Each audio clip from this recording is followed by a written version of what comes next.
स्वागत है आपका रियासत क्लास में। आज हम देखने वाले हैं कक्षा 9वीं गणित मध्य बिंदु प्रमेय। ठीक है, तो देखिए ये किस टाइप के प्रश्न बन कर के आते हैं। तो ये है, सिद्ध कीजिए कि किसी त्रिभुज की दो भुजाओं के मध्य बिंदुओं को मिलाने वाला रेखाखंड तीसरी भुजा के समांतर व उसका आधा होता है। ठीक है, तो आज के इस वीडियो में हम सिद्ध करेंगे। यदि वीडियो अच्छा लगे तो लाइक शेयर और सब्सक्राइब ज़रूर करें। ठीक है, तो वीडियो को आप शुरू से देखिए आपका, ठीक है, लास्ट तक। यदि समझ में नहीं आए तो दोबारा आपका देखिए, ठीक है, 2 से 3 बार देखिए और कमेंट करके ज़रूर बताइए। चलिए स्टार्ट करते हैं। तो यहाँ दिया गया है, आपका नाम आया है त्रिभुज का। क्या नाम आया है? त्रिभुज। तो हम बना लेते हैं त्रिभुज ए बी और सी। त्रिभुज ABC हो गया, त्रिभुज का हो गया। ठीक, फिर दो भुजाओं के मध्य, तो देखिए इसमें से एक भुजा ले लेते हैं AB, दूसरा भुजा AC। उन दोनों भुजाओं के मध्य, तो AB का मध्य मतलब ठीक बीज बिंदु, तो ये माना D है, और AC का ठीक बीज बिंदु माना क्या है? E है। तब चूंकि मध्य बिंदु है, अतः A से D बराबर D से B, ये दूरी क्या होगा? आपस में बराबर होगा। वैसे ही A से लेकर E और E से लेकर C, ये भी दूरी का होगा? आपस में बराबर होगा। तो हमें सिद्ध क्या करना है? तो देखिए यहाँ बोला गया है, दो भुजाओं के मध्य बिंदुओं को मिलाने वाली रेखा। तो जो D और E मिला है, ठीक है, उसको क्या करेंगे? मिलाएंगे। दोनों बिंदुओं को, मध्य बिंदुओं को मिलाने वाली रेखा, ये, ठीक है, D। तो कैसी है वो रेखा? मिलाने वाली जो रेखाखंड है, रेखाखंड का क्या नाम है? D। तो मिलाने वाले जो रेखाखंड D है वो तीसरी भुजा, तो एक भुजा AB, दूसरा AC, तीसरा बच गया भुजा क्या है? वो BC। तो तीसरी भुजा अर्थात BC, तीसरी भुजा के समांतर, तीसरी भुजा के समांतर। तो ये जो D है वो तीसरी भुजा BC के क्या? समांतर। तथा, ठीक है, और दिया गया है, यही जो मिलाने वाली जो रेखा DE है ना, वो तीसरी भुजा के समांतर भी है, हाँ, और उसका आधा है। D का जो मान है वो तीसरी भुजा BC का आधा भी है। ये हमें क्या करना है? सिद्ध करना है। ठीक है, तो चलिए अब हम करते हैं रचना। क्या? रचना। तो रचना में हम क्या करेंगे? लकीर, रेखाखंड आगे बढ़ाएंगे। ठीक है, तो जैसे आपका यहाँ दिया गया है रेखाखंड कौन सा? D। इस रेखाखंड D को हम क्या करेंगे? आगे बढ़ाएंगे। रेखाखंड DE को F तक, बिंदु F तक आगे बढ़ाया। कहाँ तक? F तक। तो F तक क्या करेंगे? बढ़ाएंगे। उसके बाद ये याद रखना है, F तक चलिए पहले बढ़ा लेते हैं।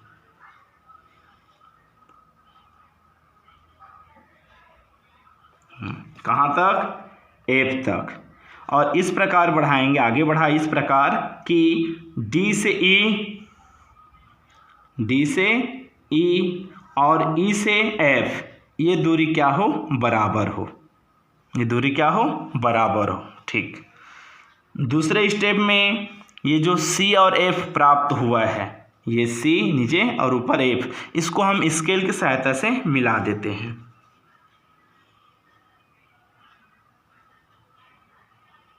ये मिल गया। ठीक है, देखिए यहाँ आपका हमें मिला था AD बराबर क्या मिला था? DB। AD बराबर DB। वैसे ही AE बराबर EC, AE और EC। तो यहाँ AE का जो लंबाई है वही लंबाई क्या है? E और C का भी वही है। ठीक है, अब जैसे रेखाखंड D को हम क्या किए हैं? ये D को F तक आगे बढ़ाए हैं। कैसा स्टेप ले करके कि D से E का जो दूरी है वही दूरी क्या हो? E से F तक हो। तो D से E की दूरी और E से F की दूरी, ये क्या है? आपस में बराबर है। दूसरा वाला स्टेप में क्या किए हैं? बिंदु C को F से मिलाया, ठीक है।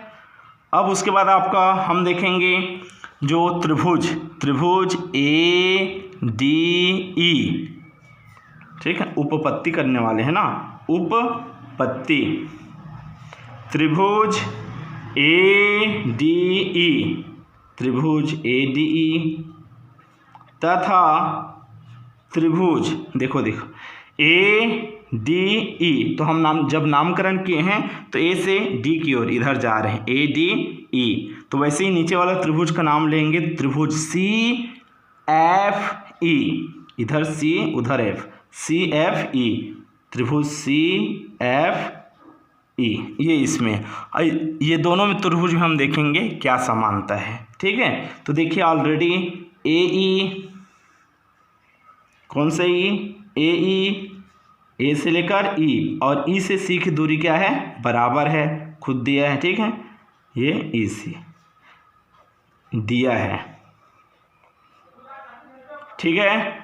फिर दूसरा रचना से, ये अभी जो दिया से हो गया, उसके बाद आपका जो D से E की दूरी है, D से E की दूरी और E से F, इसकी जो दूरी है रचना के अनुसार क्या है, ये बराबर है, रचना से क्या है, ये बराबर है, ठीक है। अब उसके बाद देखिए यहाँ पर, जैसे यहाँ आपका त्रिभुज बना है, ये इसके अनुसार ये जो है, ये जो कोण बना है यहाँ वाला और यहाँ, ये शीर्षाभिमुख कोण है। कौन सा कोण, शीर्षाभिमुख कोण, ठीक है। तो यहाँ नाम क्या होगा, कोण AED, कोण AED, ये बराबर होगा किसके, ये देखो हम ये वाला लिए ना, कोण AED, वैसे यहाँ E वाला बीच में लेना है नीचे से, तो कोण CEF, कोण CEF, ठीक है। ये क्या है आपका, ये शीर्षाभिमुख कोण है। कौन सा कोण है, शीर्षाभिमुख कोण, ठीक है। तो देखिए ध्यान से, ये भी आपका त्रिभुज की एक भुजा है, ये भी त्रिभुज की भुजा है उसी त्रिभुज की, तो ये दो भुजा और बीच का कोण, दो भुजा और बीच का कोण, तो जो है भुजा कोण भुजा, भुजा कोण भुजा, प्रमेय से ये जो दोनों त्रिभुज जो लिए हैं, त्रिभुज ADE और त्रिभुज CFE, ये हो गए सर्वांगसम। क्या हो गए, सर्वांगसम। सर्वांगसम मतलब जब दो आकृति एक दूसरे को पूरी तरीके से ढक ले तब वो सर्वांगसम कहलाते हैं, ठीक है। तो ये हो गए सर्वांगसम। कौन से प्रमेय से, भुजा कोण भुजा प्रमेय से ये सर्वांगसम है। हाँ, तो जब सर्वांगसम है तो सर्वांगसम त्रिभुज के संगत, सर्वांगसम त्रिभुज के संगत अवयव क्या होते हैं, बराबर होते हैं, तभी तो ये क्या करेंगे, वे एक दूसरे को पूरे तरीके से ढकेंगे। तो यहाँ देखिए ये कोण बराबर हो गया, तो यहाँ जो आपके इस त्रिभुज की जो भुजा है AD, वो किसके बराबर होगा, त्रिभुज जो कि ऊपर वाले त्रिभुज AD की जो भुजा है वो इस नीचे वाले त्रिभुज CF के क्या होगा, बराबर होगा। तो यहाँ लिख लेते हैं AD बराबर होगा किसके, CF के, AD बराबर होगा किसके, CF के, ठीक है। हाँ, वैसे ही उधर आपका कोण A, ये कोण तो ढक लिया, ठीक है। तो यहाँ का जो कोण है, कोण ADE और कोण CFE, ये वाला, ठीक है, यहाँ और यहाँ, ये दोनों कोण क्या होंगे, आपस में बराबर होंगे, तभी तो एक दूसरे पूरे तरीके से ढकेंगे। कौन सा कोण, कोण ADE बराबर कोण CFE, ठीक है। आपका ये क्यों बराबर हुए, क्योंकि सर्वांगसम हो गए हैं, तो जो उनके संगत अवयव वो आपस में बराबर होंगे, ठीक। हाँ, अब देखिए यहाँ क्या मिला है, AD किसके बराबर है, DB के। तो ये जो AD, चूँकि AD और DB आपस में बराबर हैं, ठीक है। अतः AD को हटाकर हम क्या लिख सकते हैं, DB, ये वाला AD होगा। AD को हटाकर क्या लिखेंगे, DB। तो DB बराबर कौन सा F, CF। ये बन गया समीकरण पहला। DB बराबर कौन सा F, CF हो गया। DB बराबर हो गया आपका CF। ठीक, अब उसके बाद DB बराबर CF तो हो गया है। अब देखते हैं त्रिभुज ADE, इसमें से AD को जो भुजा है और त्रिभुज CFE में से भुजा CF को, ठीक है, उधर का AD इधर का CF, ये दोनों भुजा जो ऊपर और नीचे है, ठीक है, ऊपर और नीचे, जो कि समांतर सिद्ध हो चुके हैं। समांतर सिद्ध नहीं हुए हैं। ये जो AD और ये CF, AD और CF, AD और CF को प्रतिच्छेद करने वाली जो रेखा है वो कौन सा है, D और F, DF। कौन सा F, D और F, DF। तो ऊपर वाले जो कोण बना है, कोण ADF, ADF, ठीक है। अगर बिंदु में E है तो बीच में चले जाएगा, कोण ADE, और इधर आपका कोण CFE, ये नीचे वाला, ठीक है। तो यहाँ का जो कोण मिला है और यहाँ का कोण, ये कहलाएगा अंतः कोण, अंदर वाले कोण है, ठीक है। और यदि ये दोनों बराबर हो गए, अंतः कोण क्या हो गए, यदि बराबर हो गए, तब AD और CF, ये दोनों आपका जो भुजाएं हैं वो हो जाएगा समांतर। क्या हो जाएगा, समांतर। तो हमें क्या मिलना चाहिए, कोण ADE और कोण CFE। तो देखिए AD और CF भुजा को DF रेखा क्या कर रहा है, प्रतिच्छेद कर रहा है। AD और CF को ये DF प्रतिच्छेद कर रहा है, करते हैं, ठीक है। तो उनका अंतः एकांतर कोण कौन कौन सा, ADE, चित्र में देख सकते हैं यहाँ पर आपका कौन सा, ADE, और इधर आपका CFE। तो ये वाला और ये वाला कोण ऑलरेडी हम क्या कर चुके हैं, यहाँ देखो बराबर कर चुके हैं, ठीक है। तो उसी चीज़ को यहाँ लिख देंगे, ठीक है। ये दोनों कोण क्या हो गए हैं, ये सिद्ध कर चुके हैं, ये आपस में बराबर है। और यही जो हमें पहले मिल चुका है वो इस चित्र में ये अंतः कोण है। कौन सा कोण है, अंतः एकांतर कोण है, अंतः एकांतर कोण। यदि अंतः एकांतर कोण बराबर हो तब ये जो रेखाएं हैं वो क्या होंगी, समांतर होंगी।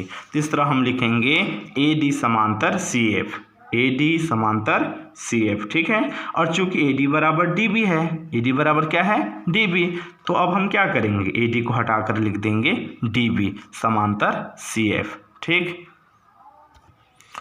समीकरण 1 और 2 से देखिए, DB बराबर CF और दूसरा है समीकरण DB समांतर CF।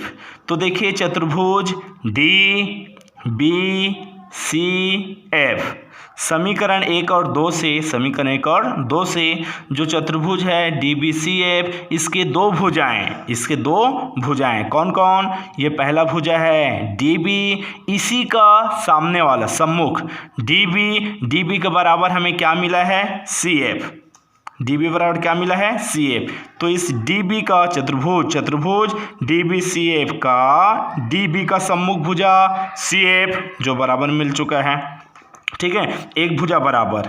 और वही यहाँ समांतर भी सिद्ध हुआ है, क्या, ये DBCF के बराबर भी है और यही DBCF के समांतर, दोनों बीच की दूरी क्या है, बराबर भी है, दोनों बीच की लंबवत दूरी।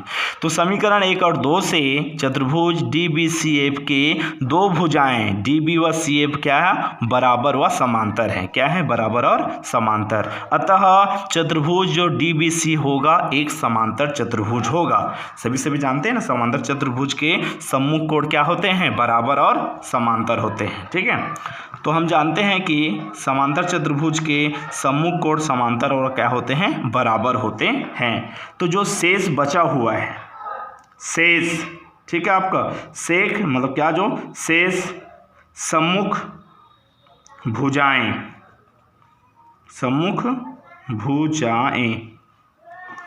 तो देखिए आपका डी बी के सामने वाला सी एफ तो हो गया, और इसके अतिरिक्त और कौन सा है चतुर्भुज में, डी बी सी एफ तो हो गया, तो इसका है डी एफ उधर का, तो ये डी एफ के सामने वाला कौन सा, बी सी। ठीक है, डी एफ के सामने वाला सम्मुख भुजा कौन सा है, बी सी है। ठीक है, तो इसमें ये याद रखेंगे यहाँ पर जो है ना दूरी बराबर है, डी से ई बराबर ई से एफ, डी से ई और ई से एफ, ये क्या है बराबर है। ठीक है, ये दोनों यहाँ से यहाँ डी की दूरी और ई से एफ ये दोनों बराबर है, तो ये डी से एफ का जितना मान होगा वही मान किसका होगा, बी सी का होगा। किसका होगा, बी सी का। तो डी एफ को हम क्या लिख सकते हैं, इसी डी से लेकर एफ को डी ई धन ई एफ, डी ई धन ई एफ। ठीक है, बराबर बी सी का बी सी। अब देखिए चूंकि ये दोनों आपस में क्या होते हैं, बराबर होते हैं, तो डी का डी ई, इस ई एफ को भी हम क्या लिख सकते हैं, डी ई लिख सकते हैं, ये आपस में बराबर होते हैं, बी सी का बी सी। अब एक्स एक्स 2x, वैसे ही आपका जो है डी ई डी ये हो जाएगा 2DE, कितना डी, 2DE बराबर बी सी का बी सी। तो जब DE का मान ज्ञात करेंगे, ठीक है, तो यहाँ 2 का गुणा हो रहा है, पक्षांतर करने पर हो जाएगा भाग, तो DE बराबर क्या मिल गया, BC/2। ठीक है, यही सिद्ध करना था, अभी एक और बाकी है ना, DE बराबर क्या मिल गया है, देखो BC/2। और चूंकि इसके भुजाएं जो है बराबर भी होती है और समांतर, तो समांतर मिलेंगे इसी को ही, इसी भुजाओं को क्या करेंगे हम, समांतर मिलेंगे। ठीक है, डी एफ समांतर क्या, बी सी। ठीक है, चूंकि इसके जो भुजाएं हैं सम्मुख समांतर चतुर्भुज के सम्मुख भुजाएं हैं ना, वो बराबर और समांतर दोनों होते हैं। ठीक है, तो ये तो बराबर वाला स्टेप हो गया, अब हम कौन सा लेंगे, समांतर वाला। तो डी एफ समांतर बी सी। डी एफ वाला देखो क्या है, डी से लेकर एफ, तो यहाँ देखिए बिंदु डी, बिंदु ई और बिंदु एफ ये संरेख है। ठीक है, चूंकि बिंदु डी, ई व एफ क्या है, संरेख है। क्या है, संरेख, मतलब ये डी, ई और ये वाला एफ संरेख है। तो अगर यहाँ पहले हम देख चुके हैं ये समांतर वाला, तो डी एफ समांतर बी सी, ये तो ऑलरेडी पता चल रहा है। ठीक है, तो चूंकि ये एक सीध में है, तो लंबाई चाहे आप डी एफ पूरा ले लो, चाहे डी ई बस ले लो आधा, तो भी ठीक है, चूंकि संरेख होने के कारण। ठीक है, जैसे देखिए ये छोटा और ये बड़ा, ठीक है, ये जैसे बोला जाए ये समांतर रेखा है कि नहीं है, एक का लंबाई छोटा हुआ तो क्या हुआ, लेकिन बीच की लंबवत दूरी तो समान है ना। ठीक है, वैसे ही तो यहाँ जो डी एफ है, कौन सा एफ है, डी एफ, उस डी एफ की जगह में हम क्या लिख सकते हैं, डी ई लिख सकते हैं। ठीक है, तो डी एफ की जगह हो गया डी ई समांतर बी सी का बी सी, और यही हमें क्या करना था, सिद्ध करना था। ठीक है, ये वाला, ये और ये इति सिद्धम, यही हमें सिद्ध करना था। ठीक है, तो यदि वीडियो कैसा लगा आप कमेंट करके ज़रूर बताइए, यदि समझ नहीं आया, ठीक है, तो 1 से 2 बार आपका वीडियो को शुरू से देखने का प्रयास कीजिए। ठीक है, फिर कैसा लगा आपका कमेंट में कमेंट करके आप ज़रूर बताइए। वीडियो देखने के लिए धन्यवाद।